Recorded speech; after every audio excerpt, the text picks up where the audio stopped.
One franchise is the Super Smash Bros. Series, where Ganondorf was actually a last-second addition to Melee. According to series creator Masahiro Sakurai, Ganondorf was a very lucky character to get in. To be honest, I had no plans to bring Ganondorf to Smash, but because of his various convenient circumstances, he was able to join the fight. I received his model and his traits were very clearly defined. The body proportions matched Captain Falcon, and above else, his popularity was high. Ganon also made a cameo appearance in the Animal Crossing New Leaf update. Ganon's birthday in New Leaf is February 21st. This is the day The Legend of Zelda was first released in Japan back in 1986. Did you also know that Nintendo purposely left glitches in Ocarina of Time 3D because they thought players of the original game would miss them? Or that it's possible to beat Ocarina of Time in less than 18 minutes? For more Zelda facts, check out the Did You Know Gaming video on Zelda glitches. If you like this video, give it a like, and consider subscribing to the channel.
That sounds ridiculous.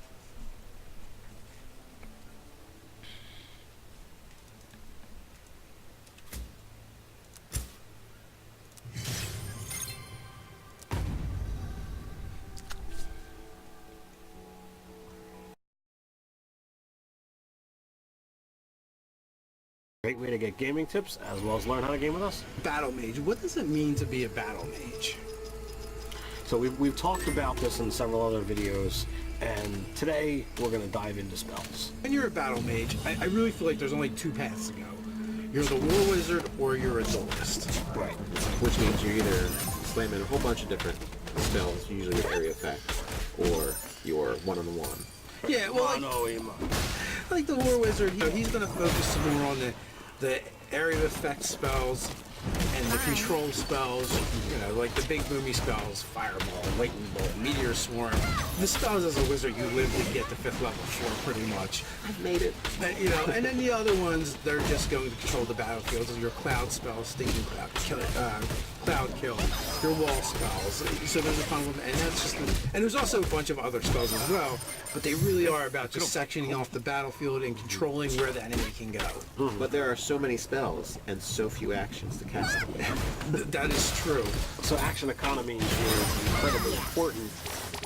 And as a wizard or as a mage in this edition, you don't get a lot of spells that are going to really use that action economy. Yeah, because you've got your bonus action, reaction, and then we say that, and your regular action. And then you're going to have what you can concentrate on in a round.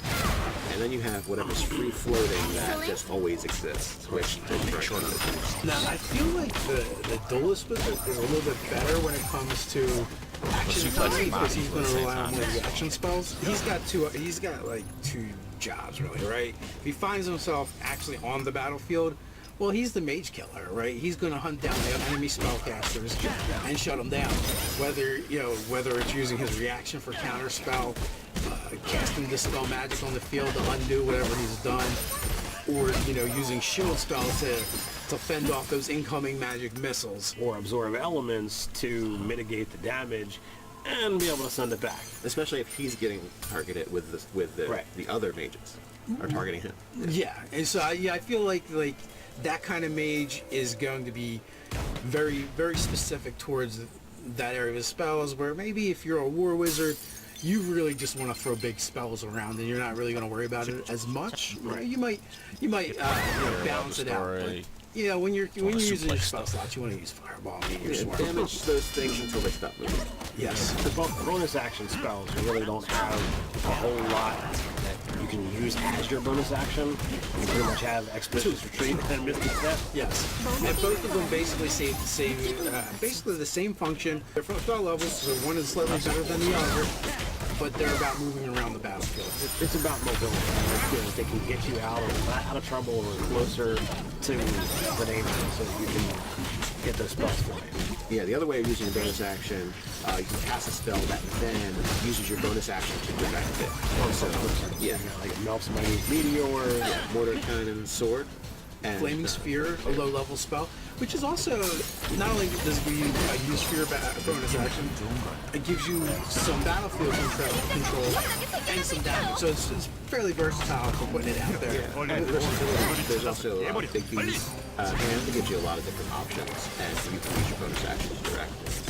Yeah, so these are the spells that and unfortunately most of them are concentration, so once you're going to be able to use that, and then you're going to have to go to your instantaneous spells. Spell layering is another important example, an important thing to mention for a battle mage.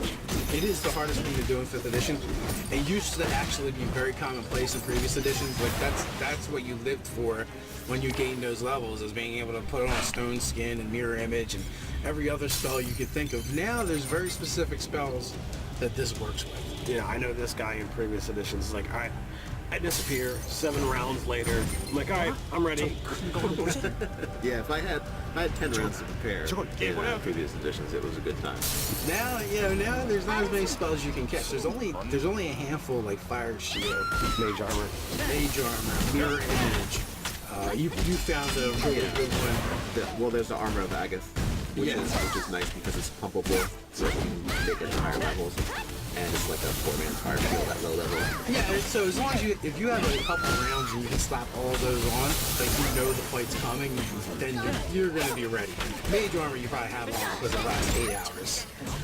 So that's not really a big deal. But some of the other ones have, they don't last quite as long, so you get 10 minutes or so, or an hour, as the case may be. So you might have to figure out the best order to cast them in. But once you go in, then you're fully prepared. Yeah, and it's nice because then you can choose to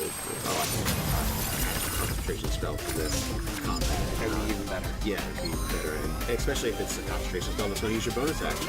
The only thing to go into is what kind of specific spells would you go for if you were, say, a duelist, or if you were the more war wizard battlefield controller? Well, for duelists, you've got at really high levels. You have the power words, which if you kind of know something about your enemy, especially if the hit point total for the power word kill spell, then you know you're going to be able to slam that on them, and disintegrate's another. Yeah, I was going to say disintegrate. If it doesn't just outright take them out, well, that'll get you closer to being able to use power word kill. Yes, That is true. Finger of Death is always a favorite of mine for the individual spells. Right. Because if you do manage to take them out with it, then you get a zombie. You can send him off against his allies. And there's lower level spells that do, like Melf's Acid Arrow does like a nice continuous damage over a few rounds. So there's damage dealers at low levels that are good for. And I mean, I know it's obvious, but if you're a war wizard, if you're a duelist, make sure you got a cantrip that's gonna be significant. Don't take something that's gonna. I would take something that's longer range, so the firebolt or something like that, or the ray of frost gives you good control. That's true. I mean, you do have a lot of options between the player's handbook and the player's guide to Elemental Evil Companion. So you do get a lot of cantrips, and you get all the different types. Another low-level, first-level spell worth mentioning is Chromatic Orb. Oh yeah, that's a good one. Just because it does an okay amount of damage, it's an attack spell. Sometimes there's reasons that you might want to use that, but more importantly, you can be any energy type you need it to be. It's on the fly. This guy's resistant to that. I found out last round. Let's try this one. Let's try that one. It's super effective if you happen to be, like we've talked about in previous videos, a themed wizard where you're doing a specific type of damage all the time. Well, it can be that type of damage, or it can be something else if you need it to. And sometimes you just need it to be something else. So if we get into control stuff, then placing walls which will damage or limit mobility on the battlefield, or Warz black tentacles, which for me, especially as a DM, I kind of feel it's one of those nice creepy things to throw out there. It can cause some damage, it can make people have to move around the situation. Well, there's certain spells like Edward's Black Tentacles and even Cloud of Daggers where they're super useful in the sense that they can set things up. One, you control the battlefield, but two, then as a wizard or spellcaster, you can then cast something else that's maybe instantaneous, like, I don't know, Thunder Wave, and then you can try and push them into these effects. Right. Or if you have other characters in your party or other players in your party that have access to some kind of control effects where they can move people around the battlefield. Again, it gives them the opportunity, or even just a fighter running up and pushing them into the daggers. Yeah, or whatever. It's kind of thematic when the player just runs up and grabs a goblin and holds his face to the cloud of daggers and grates it off. And when you're not controlling the battlefield, you can control the people. And with a mass suggestion, you can shut down a lot of things, or a hypnotic pattern. Yeah, even in my game, Ryan Sorcerer has used twin suggestion many times and cast it at a higher level. So for 8 hours, they're doing whatever. They're picking daisies, or they're really. By the time you've moved on, it's not really probably going to be a problem. Maybe, maybe not, or maybe they've gotten themselves into a either way, for this foreseeable combat, they're out of it. But I mean, you can also go with shape change and polymorph, because it's something that you have the ability to either alter someone else into something that. Well, you know what? That brings me to one of the things. Well, we just touched on it briefly, but spell combos. Polymorph with any of the power words is brutal. It's just, and or if they happen to be a wild-shaped druid, you don't have your hit points anymore. You have the hit points of whatever you're changed into. It's a nasty combo. Yeah, and power word kill. Well, guess what? The fact is, if that spell reduces them to 0, they die. It's Well, for specifically power word kill or disintegrate. Well, yeah, or disintegrate, or stun. There's definitely certain spells where if you combo them together, you're just going to take an enemy out really easy. Yeah, for the disintegrate spell, just don't turn him into like a cow or something. What is that deck save? I was at first, I'm like, where are you going? You're just going to hit him, we're going to be done.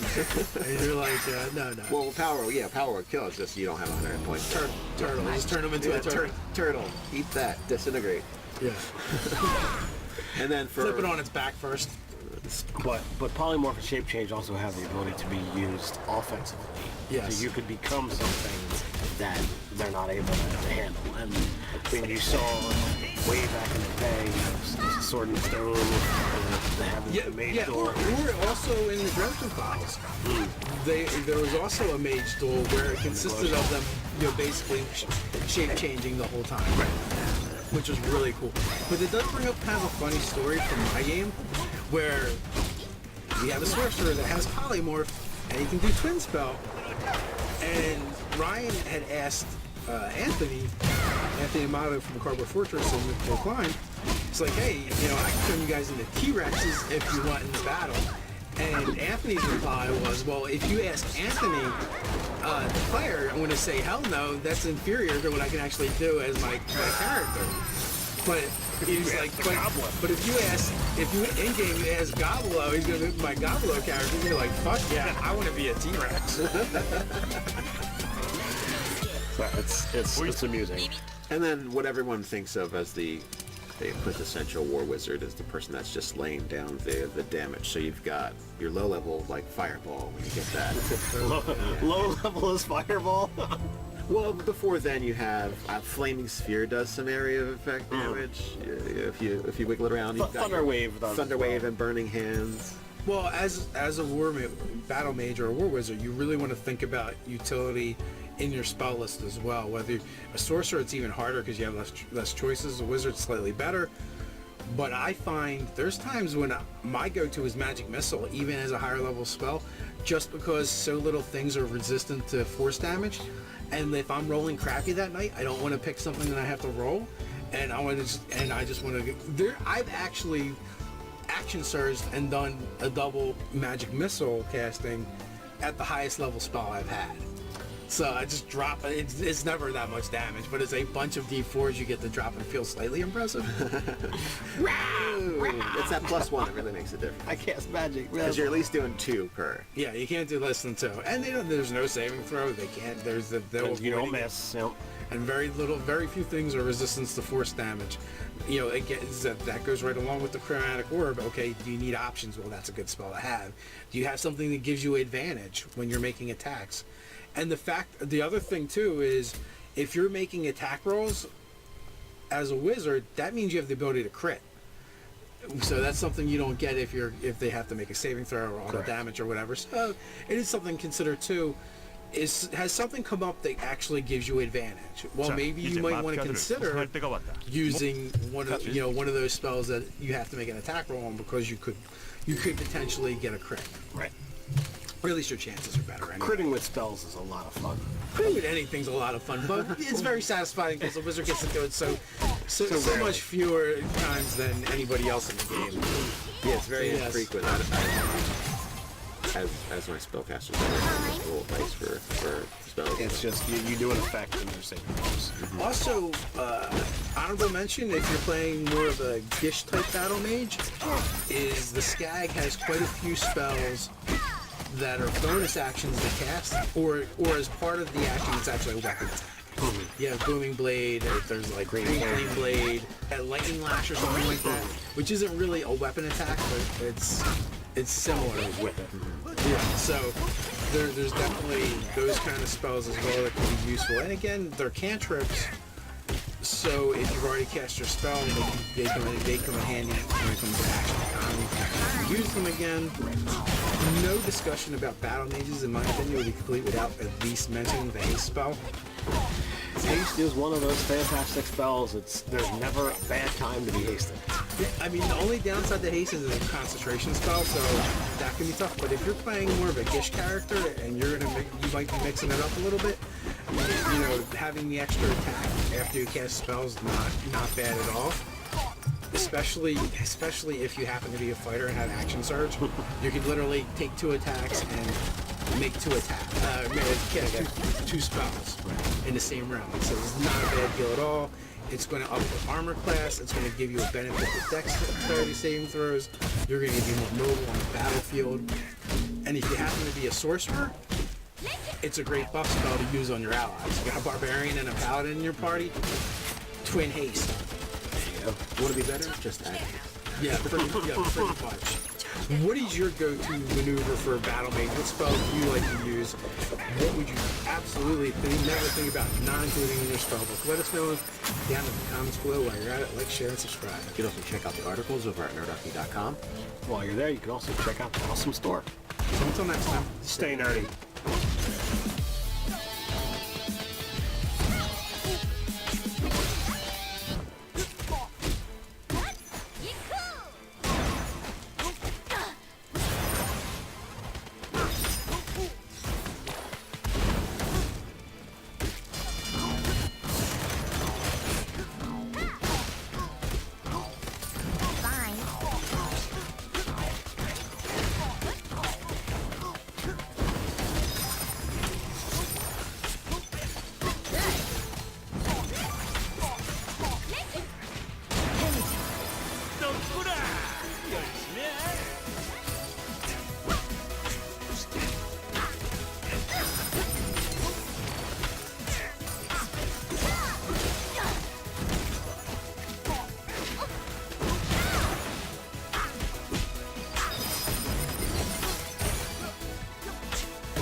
시야를 가리잖아.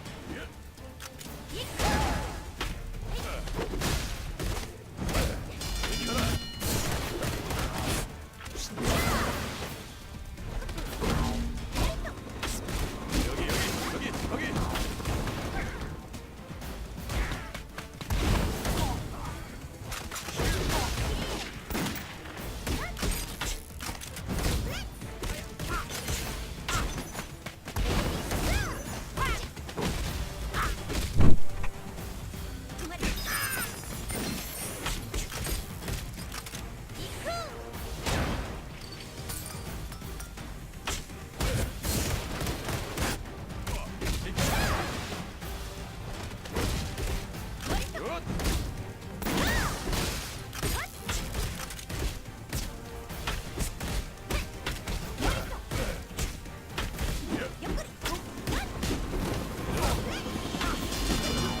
너의 욕심은 여기까지다.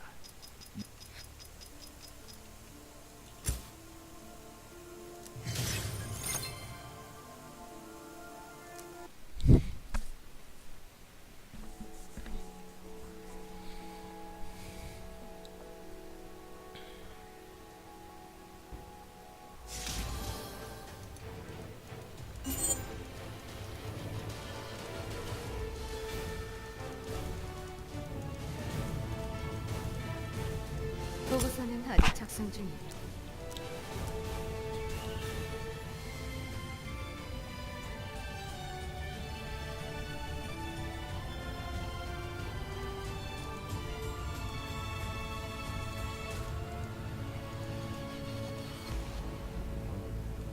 맥시.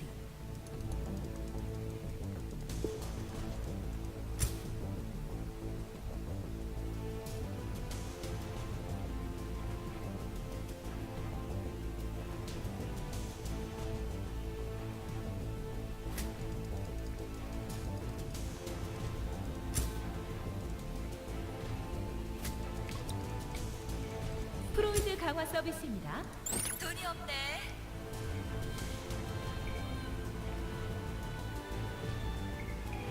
찾아주셔서 감사합니다.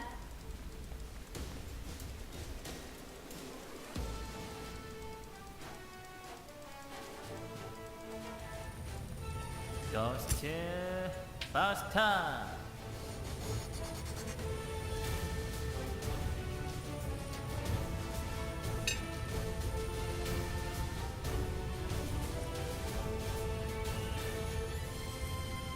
망가지기 전에 좀 들러. 자네한테 필요한 건 여기 다 있을걸?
DNA는 제출했어요.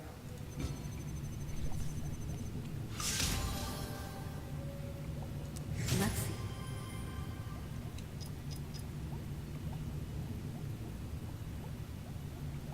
검사 결과가 나왔어요.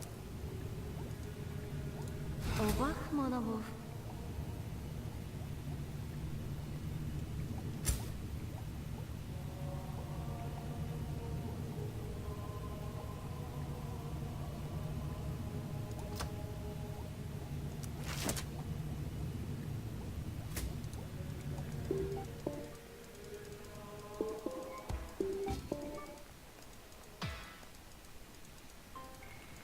프로이드 강화 서비스입니다.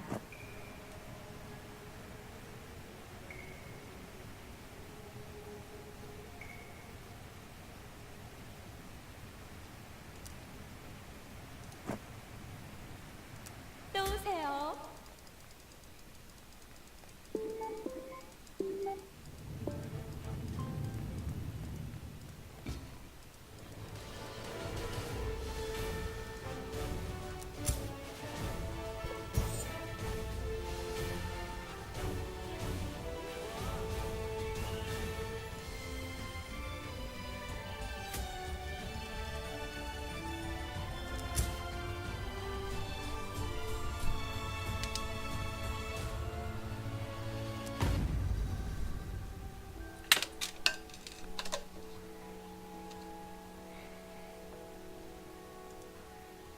이 마피아들 눈이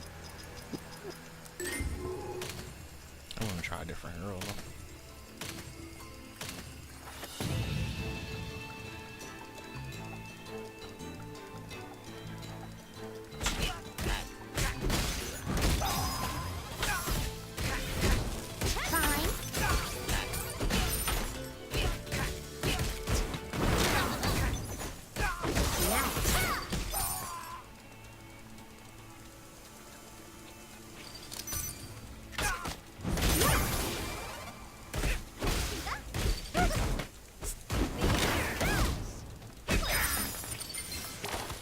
일을 해 쉬지 말고.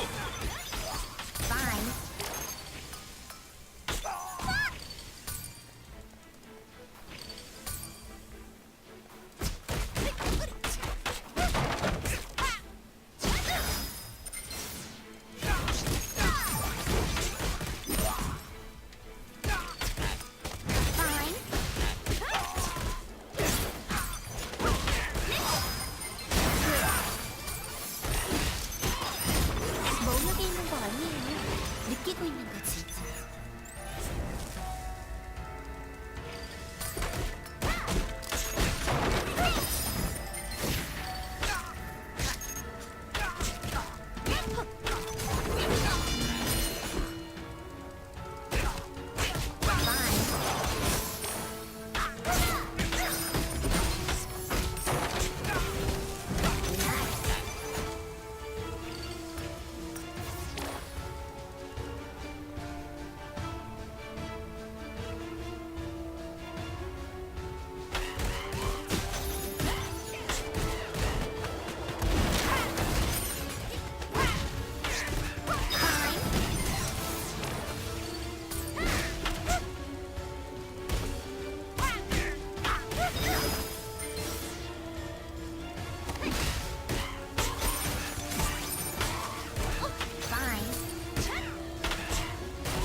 난 이제 그 귀가 죽. 영적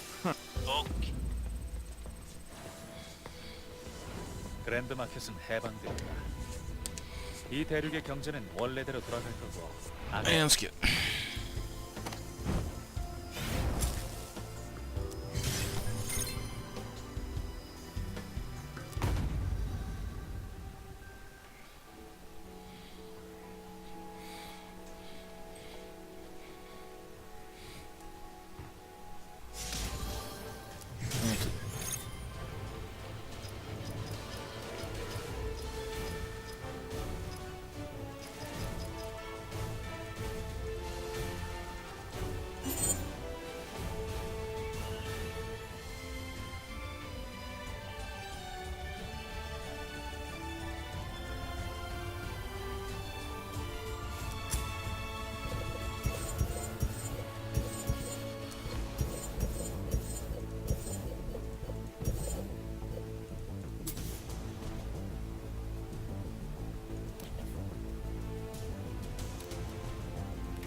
중요한 물건인가요?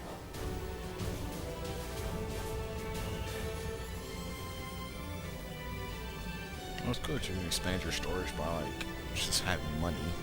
Then it costs money, and then you can just expand it more.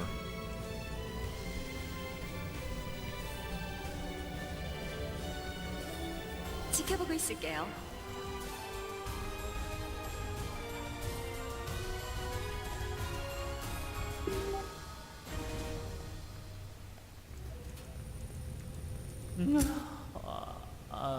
졸려.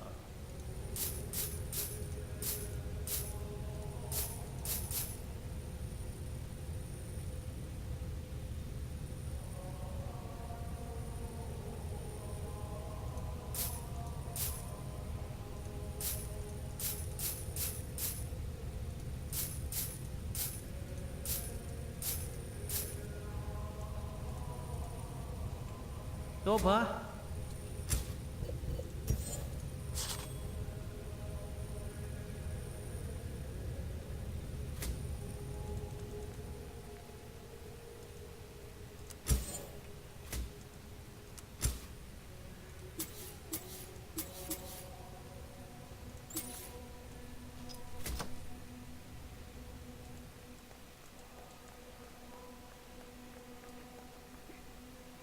This game is empty as shit. God damn.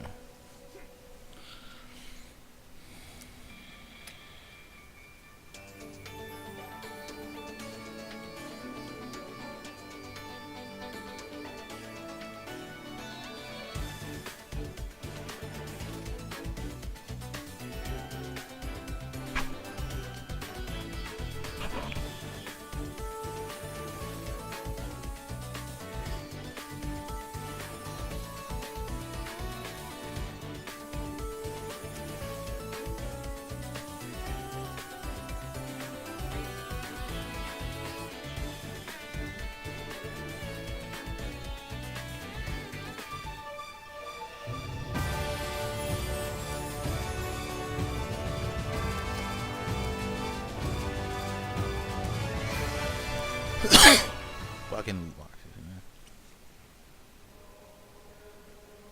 32, 20, 60.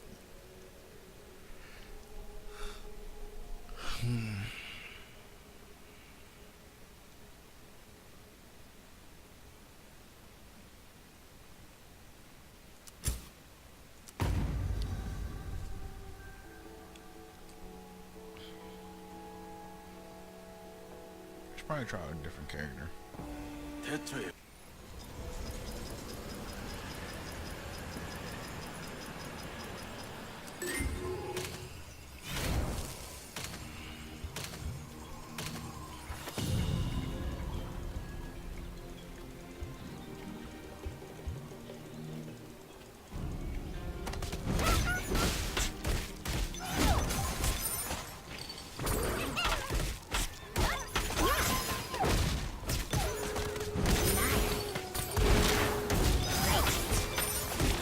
일을 해. 쉬지 말고.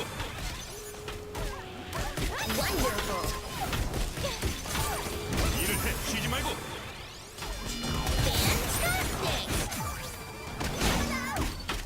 Legendary.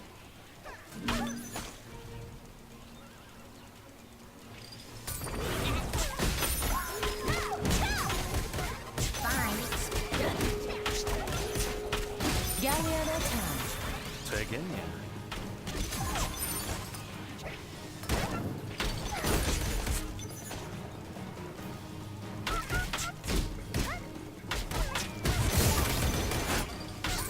야외하나 참. 되겠냐?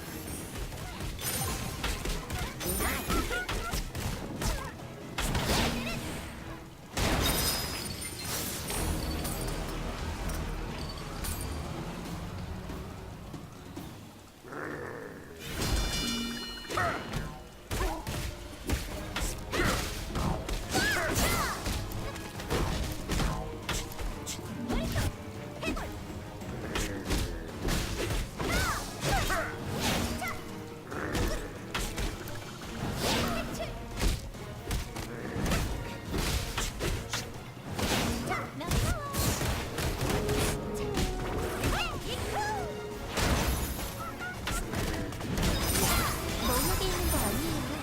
느끼고 있는 거지.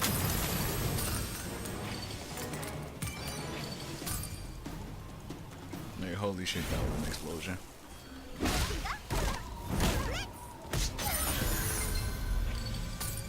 You little fucking rock.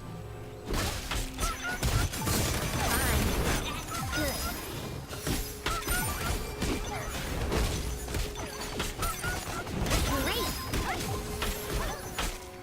Gorgeous. 모두 씹을래? Incredible. I mean, this buff thing's cool.